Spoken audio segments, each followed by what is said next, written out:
মশাল, কবি রুদ্র গোস্বামী। কন্যা সন্তান প্রসব করার অপরাধে আসামের যে মেয়েটাকে পুড়িয়ে মারা হয়েছিল, আজ তার মৃত্যুবার্ষিকী। যে কবি সেদিন তার ৯৯তম কবিতাটি মেয়েটাকে উৎসর্গ করেছিলেন, তিনি এখন তার প্রিয় পাঠিকার অনুরোধে লিখছেন বসন্ত গল্প।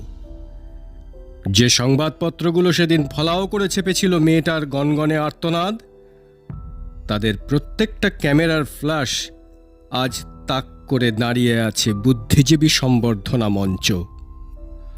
যে অধ্যাপক তার অনুগত ছাত্রদের বলেছিলেন আগুন জ্বালো, তিনি তার সদ্য বিবাহিত দ্বিতীয় স্ত্রীকে নিয়ে এইমাত্র চলে গেলেন স্বাচ্ছন্দ্য মধুচন্দ্রিমা যাপনে।